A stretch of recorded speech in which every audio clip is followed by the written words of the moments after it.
हमारे मुल्क भारत के पार्लियामेंट हाउस में एकदम नए और सबसे अच्छे रूल्स को लागू कर दिया गया, जहां पर किसी भी एमपी को शपथ लेने के बाद या उससे पहले किसी भी तरह का नारा लगाने नहीं दिया जाएगा। मतलब ये हुआ कि किसी भी एमपी को दस्तूर यानी कॉन्स्टिट्यूशन के मुताबिक ही हलफ लेना होगा और फिर वैसे भी सिग्नेचर्स तो पहले से ही की जाती है, उस पर ही अमल करना होगा। हलफ लेने से पहले या फिर इसके बाद किसी भी तरह का नारा देने की इजाज़त नहीं रहेगी। जी हाँ, 18वीं लोकसभा के स्पीकर ओम बिरला ने इस नए रूल्स को कायम किया है, क्योंकि इन नारों की वजह से दूसरों के दिलों को ठेस पहुंच रही है। जिसके बाद ही पार्लियामेंट हाउस के स्पीकर ओम बिरला ने इस नए रूल्स को कायम कर दिया है, जो सभी के लिए बेहतर होगा। नहीं तो इन नारों की वजह से दिलों को तकलीफ पहुंचने के अलावा माहौल भी खराब हो सकता है। स्पीकर ओम बिरला का ये कदम बहुत ही अच्छा माना जा रहा है, क्योंकि सदर मजलिस व हैदराबाद के रुकने पार्लियामेंट बैरिस्टर असदुद्दीन ओवैसी की तरफ से 5वीं बार एमपी की हैसियत से हलफ लेने के बाद आखिर में जय मीम, जय भीम, जय तेलंगाना और फिर जय फलस्तीन का नारा दिया गया था, जिसके बाद बीजेपी वालों की तरफ से बवाल खड़ा कर दिया गया था और फिर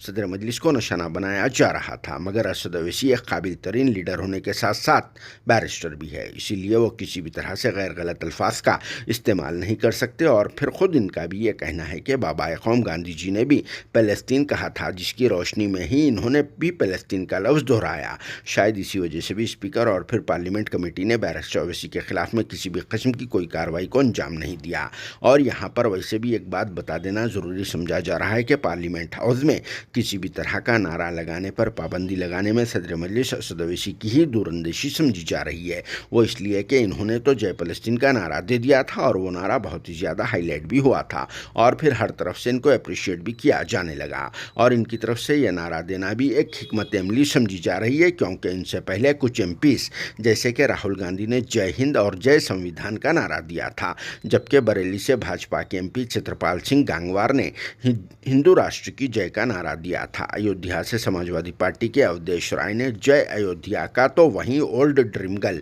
हेमा मालिनी ने राधे राधे का नारा दिया था, जिस पर पार्लियामेंट के मिनिस्टर किरण रिजिजू ने इल्जाम आयद किया है कि तमाम एमपीज हलफ लेने के दौरान अपने अपने पॉलिटिकल मैसेजेस को आम कर रहे हैं, जिसकी वजह से दिलों को ठेस पहुंच रही है और फिर जज्बात भी मजरूह हो रहे हैं। मगर जब तक भी पार्लियामेंट हाउस के स्पीकर ओम बिरला की तरफ से कोई एक्शन नहीं लिया गया था, लेकिन जैसे ही असद ओवैसी ने जय फलस्तीन का नारा दिया, उसके बाद ही ये काम कर दिया गया और फिर तमाम एमपीज को किसी भी तरह का नारा देने पर पाबंदी लगा दी गई। जिसके बाद हमारा तो ये मानना है कि इसका सारा क्रेडिट बैरिस्टर असद ओवैसी को ही जाता है, जिनकी दूरंदेशी और फिर फ्यूचर प्लान को नज़र में रखते हुए स्पीकर ने यह कदम उठाना पड़ा। नहीं तो फिर फ्यूचर में कोई भी एमपी किसी भी तरह का रिमार्केबल नारा लगा सकता है। शायद उसी बात को दूरंदेशी से सोचकर बैरिस्टर ओवैसी ने जय फलस्तीन का नारा देकर पार्लियामेंट हाउस में अब नारों के मामले को फुल स्टॉप लगा दिया और फिर मुस्तकबिल में पार्लियामेंट हाउस को इन नारों से पाक व साफ भी बना दिया। जिस पर आप सबका क्या कहना है, कमेंट बॉक्स में ज़रूर जवाब देना।